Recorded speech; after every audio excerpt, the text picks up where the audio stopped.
menyohana tak mengerti lo masalah ibadah, entah tabajino rata-rata. Ada yang sholat tidak baca lagi, dia berdiri langsung Allahu Akbar, Fatihah dalam hati, iftitah dalam hati. Kalau dalam hati itu bukan qaulun, niyatun, qasdun, niat namanya. Niat tidak beruh, tidak bersuara dalam hati. Tapi kalau bacaan harus didengar oleh telinga sendiri. Makanya cukup satu kuncinya. Kalau ingin terpelihara daripada kemaksiatan, selalu keinginan kita kepada kebajikan, benci kepada kemungkaran. Satu jawabannya, betulkan salat. Tidak akan betul salat kalau tanpa ilmu. Minasyaitonirrajim. Bismillahirrahmanirrahim. Alhamdulillahirabbil alamin. Allahumma shalli wa sallim ala sayyidina Muhammad wa ala alihi wa sahbihi ajma'in. Wa qala musannif rahimahullah ta'ala wa nafa'ana bi 'ulumihi amin ya rabbal alamin.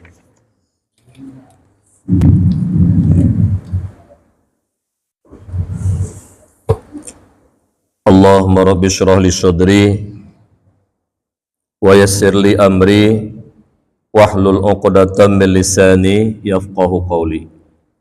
Allahumma zidna ilma wa fahma wa alhaqna bis shalihin. Hadirin kaum muslimin muslimat sidang jamaah maghrib yang Allah muliakan. Jadi pada pertemuan kita kali ini menyangkut dengan ibadah yang paling utama, yaitu ibadah sholat. Jadi Allah subhanahu wa ta'ala menjadikan akan kita sebagai makhluknya, ciptaannya. Pada manusia itu diciptakan 4 kekuatan. Pada tubuh manusia itu diciptakan 4 kekuatan. Yang pertama kekuatan akliyah, yang kedua kekuatan batiniyah, yang kedua kekuatan farjiyah, yang keempat kekuatan ghadabiyah. Jadi li Allah Ta'ala na nepeduk batanya akai dan mencipta itu keinginan kepada makan dan minum, kepada batin perut. Yang ketiga kekuatan syahwiyah farjiyah, ingin kita berhubungan antara laki-laki dan perempuan, itu kodrat manusia. Yang keempat kekuatan ghadabiyah, marah. Nah, jadi karena ada 4 kekuatan dalam furu' syariat, juga ada 4 furu' syariat. Dalam syariat ada 4 furu'. Yang pertama furu' menyangkut dengan ibadah. Kenapa ada ibadah? Karena kita diberikan akal oleh Allah. Makanya orang-orang tidak berakal, orang-orang gila itu tidak wajib ibadah kepada mereka. Karena nagebuhakai nepu wajib ibadah oleh Allah kepada kita. Nah, kejut secara kasat dan hukum syar'i, mereka-mereka yang sudah gila urung na wajib ibadah. Kejut menyebut ibadah laki bupungoh juga ni. Hai menyapri kapungoh na tututan li. Kapungoh karena tidak punya akal. Yang makanya pegat bab ibadah yang pertama sekali. Yang kedua karena tanya diciptakan punya kekuatan batiniyah, perut ingin kepada makan dan minum dan segalanya, dibuatlah dalam furu' syariat bab muamalat, jual beli. Untuk apa? Banyak napeng nangan belum makanan, karena kita punya kekuatan batiniyah, perlu kepada makan dan minum. Jadi ada furu' jual beli, bitapeng. Yang ketiga kalih napeng, kalih pajung makanan. Yang ketiga karena para kita diciptakan itu kekuatan farjiyah, keinginan untuk berhubungan. Makanya dibuat bab munakahat, menikah. Kalau memang sudah sangat ingin, ada bab nikahnya. Tidak boleh sembarangan. Hanjik juta cok berangkau melalui akad nikah. Ibadah sudah karena ada akal, muamalah sudah mencari uang demi perut. Setelah demikian kekuatan syahwiyah farjiyah, kahwin pikali terakhir bab mau pakai itu berarti. Asal kalau kawin biasa pakai ujung. Makanya dipegat di akhir bab jinayat, bab ghadab. marah, bunuh membunuh, luka melukai, ya, untuk meluruskan bab bunuh membunuh itu dengan bab jinayat. Nah, jadi malamnya udah cok bab kekuatan akliyah. Karena nakai wajib kepada katanya oleh Allah, itu ibadah. Ibadah yang paling utama di antara segala ibadah yaitu ibadah solat. Yang paling tinggi martabat dan nilai dari segi nilai ibadah, semua nilainya baik dan banyak nilainya. Tapi di antara ibadah-ibadah yang paling tinggi martabat dan nilai itu ibadah solat, ibadah sembahyang. Makanya dalam sejarah kita tahu yang bahwa ibadah yang lain diterima oleh Nabi kita Muhammad SAW sebagai syariat Islam melalui wahyu lewat Jibril di bumi diterima oleh Rasulullah. Tapi ibadah salat melalui Mi'raj, melalui Isra dan Mi'raj, perjalanan dari Masjidil Haram, Masjidil Aqsa sampai kepada Sidratul Muntaha. Sampai-sampai Allah bertemu, Rasulullah bertemu dengan Allah. Ketika bertemu Rasulullah dengan Allah Subhanahu wa taala, apa kata Allah yang terakhir? Inni yauma khalaqtus samawati wal ard qad faratu alaika wa ala ummatika khamsina shalah faqum biha anta wa ummatuk. Wasungulun Muhammad, pada hari aku jadikan langit dan bumi bak uronyan kalun wajib sembahyang ati umat kata 50 boh sembahyang. Fakum biha anta wa ummatuk, dirikan oleh Muhammad dan umat kamu 50 salat tersebut. Jadi wajib sembahyang menurut kita baca dalam riwayat tentang Isra Mi'raj 50 bawate dasar salat. Kemudian lekai kurun Nabi tinggal 50 bawate, itu zuhur, asar, maghrib, isya dan subuh. Jadi martabat ibadah sembahyang diwajibkan oleh Allah ketika pertama kali diciptaan bumi, langit, sudah diwajibkan sembahyang. Cuma diberikan kepada Muhammad ketika perjalanan Isra dan Mi'raj. Luar biasa. Kitanya ini menyertai surat-surat yang penting kahana melalui bupati langsung merupa. Ada surat yang penting. Nya hana juk li baju dah langsung roju. Kitanya tak juk undangan. Hai kalau kan entah undangan ke tengku mesti gede. Nyambe bek yo entah bawanya hamangat bahla entah kerau. Karena kemuliaan. Jadi langsung Allah yang juk sembahyang, Nabi yang terima. Yang kedua itu yang paling penting, salat. Kenapa salat itu yang paling penting? Dalam Al-Qur'an Allah nyatakan, "Aqimis shalah, innas sholata tanha 'anil fahsya'i wal munkar." Tegakkan olehmu akan salat. Untuk apa hikmah pelaksanaan salat yang benar? Innas sholata tanha 'anil fahsya'i wal munkar. Salat yang kita kerjakan bisa mencegah daripada perbuatan keji dan mungkar. Jadi pertanyaan satu aja. Apa pertanyaan anda kan? Ingin tanya selamat daripada pekerjaan maksiat? Ingin kita selalu mencita-citakan dan berkeinginan melakukan kebajikan, menjauhkan selalu kejahatan? Jawabannya tidak lain, betulkan salat. Sembahyang betul. Itu Allah ceritakan dalam Al-Quran. Aqimis shalah, tegakkan olehmu akan salat. Kamu pubuk sembahyang di pedang. Pat beda pubuk sembahyang dengan pedang. Kalau memang pubut anak mik pubuk sembahyang. Kalau memang dirikan petruk hak-hak solat. Sebelum masuk dalam solat ada syarat-syaratnya. Suci pakaian badan dan tempat daripada najis tidak dimaafkan. Wuduk yang sempurna, menutup aurat.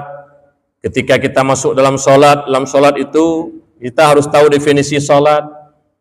Aqwalun, salat itu aqwalun wa af'alun muftatahatun bitakbiri wa muftatamatun bitaslimi, dengan syarat-syarat tertentu. Jadi salat itu beberapa perkataan, beberapa perbuatan yang dimulai dengan takbiratul ihram, disudahi dengan salam. Itu salat. Jadi dalam salat itu ada 3 dibagi rukun salat itu. Ada yang namanya perbuatan hati, itulah rukun qalbi namanya. Ada perbuatan lisan, perkataan namanya rukun qauli, ada yang namanya perbuatan anggota, yaitu rukun fi'li. Tiga-tiganya harus kita pelajari dan harus kita amalkan. Nah, nyampe hamai, lih minta ilmu amai. Mai tanya rata-rata orangnya minta ilmu datim, amai hantim. Tengku-tengku merah. Tengku ilmu dum, tapi tetap ibadah ku merah. Pengamalan. Jadi jaga rukun qalbi dalam hati, niat. Kemudian rukun qauli, takbiratul ihram, Allahu akbar. Kemudian baca Fatihah. Kemudian baca sholawat kepada Nabi di tasyahud akhir. Kemudian baca sholawat atau tasyahud akhir dan sholawat kepada Nabi dan salam yang pertama. Rukun qauli itu harus kita tahu. Rukun apa makna qaulun? Perkataan. Perkataan sekurang-kurangnya perkataan definisi di mana kitab kita pelajari. Beduhi dengar le punyung drot. Dan mengganggu kok tapi beduhi dengar le punyung drot. Urung klau sendiri orang tuli, dia itu suara dari luar dia tidak dengar kalau kalau kecil. Tapi kalau dia bicara, acin nging urung klau pegahaba, beok musuh. Nata nging pegahaba urung klau. Goknya pegahaba, hanati tanya pelihara. Hai tamang, menyohanari dalam tu. Oi, handi menyobut. Tapi menyogoknya penghabang tanya, acuk musuh. Agaknya penghabang biasa. Jadi menyodari dalam dia dengar kerau ke. Tapi kalau di luar, oi, medupuroi tan. Jadi sekurang-kurangnya perkataan didengar oleh telinga kita sendiri. Nya bumufom, pakan pengamanan. Menyohanata mengerti loh masalah ibadah. Entah sahabat jino rata-rata ada yang sholat tidak baca lagi, dia berdiri langsung Allahu Akbar, Fatihah dalam hati, iftitah dalam hati. Kalau dalam hati itu bukan qaulun, niyatun, qasdun, niat namanya. Niat tidak beruh, tidak bersuara dalam hati. Tapi kalau bacaan harus didengar oleh telinga sendiri. Makanya cukup salah, cukup keliru kalau berdiri Allahu Akbar langsung Fatihah wajah itu dalam dada. Walau dalil dalam dada hati itu. Padahal itu rukun qauli.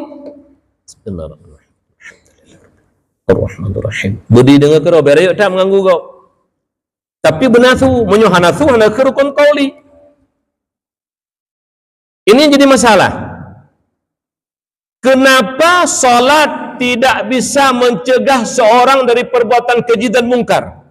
Bahkan tengku-tengku sendiri kadang-kadang tidak boleh mencegah perbuatan keji dan mungkar. Maknanya tengku itu sendiri sering melakukan kejahatan. Kenapa? Merah tengku, gedepu-gedepu. Tapi pelaksanaannya maka juga sayang dengan satu kuncinya. Kalau ingin terpelihara daripada kemaksiatan, selalu keinginan kita kepada kebajikan, benci kepada kemungkaran. Satu jawabannya, betulkan salat. Tidak akan betul salat kalau tanpa ilmu. Lontanya yang dikira, ini jawab yang jujur. Ini jawab yang jujur. Jangan ada dusta di antara kita. Yang mana kelawanya? Nyawaknya keun. Harus jujur. Harus jujur. Nah perle tanyonyo supaya Allah jadikan kita semua ini orang-orang yang soleh. Kalau sudah Allah jadikan kita orang soleh, insya Allah kita terpelihara daripada dosa. Ingin. Kalau ada ingin kita menjadi orang soleh, harus kita lalui dua tahap. Yang pertama, alimun, harus punya ilmu dulu. Apakah tentang salat, apakah tentang puasa, apakah tentang haji, apakah tentang umrah, apakah tentang zakat, apa yang mau kita lakukan. Yang kedua, setelah kita tahu ilmu tentang suatu ibadah, kita amalkan sebagaimana yang telah kita ketahui. Amilun, setelah alimun, amilun, baru salihun. Jadi menyahawat kesaleh hamrupa menyahana ilmu ngak amal. Amal mantang hana ilmu hamrupa saleh dia. Alian amal mantang ilmu mantang amal hana pe hamrupa saleh dia. Jadi kalau ingin kepada kita soleh, terpelihara daripada dosa, yaitu alimun amilun. Setelah belajar ilmu, mengamalkan ilmu, insyaallah salihun. Orang-orang terpelihara daripada dosa. Yang kunci-kunci kau mengat. Kulung hawat haji kurun saleh. Minta ilmu, amai lagi ilmu. Insyaallah akan menjadi saleh. Pakon hitam juga saleh. Salah hati. Kalau salah tidak akan jadi saleh. Salah dalam berbuat. Jangan anggap sepele. Nyokon ilmu dunia mentang, nyokon ilmu akhirat. Ilmu dunia mentang secara hitung. Kenapa? Yang kejut, dan puas Nabi kan ada kata Rasulullah dalam satu hadis, "Idza wusidal amru ila ghairi ahli fantadris sa'ah." Kita serah sesuatu pekerjaan bukan kepada ahlinya, hancur. Jur. Ya ulun ibu pegang listrik, nyangah rumah gop. Anak ahli lo medan listrik. Menanti bagian kedoktoran. Anak ahli bedah tak pelah haju perut gop. Yang nunggu tuah kantong-kantong mu pelah. Nanti juk ahli roi. Begitu juga rusak mobil dan kereta. Bapak montir bak bengkel, insyaallah selesai masalah. Masalah agama rujukannya tidak lain kepada para orang alim. Lewat majelis ilmu, insyaallah selesai masalah. Nyok kalau menjanji tak jangan lut. Kibar menjanji, hawa je kurung saleh bendu. Apabila sudah saleh, insyaallah maksiat terjaga. Tapi tahapnya harus ada dua, ilmu, amal. Jadi alhamdulillah tak akan lebih.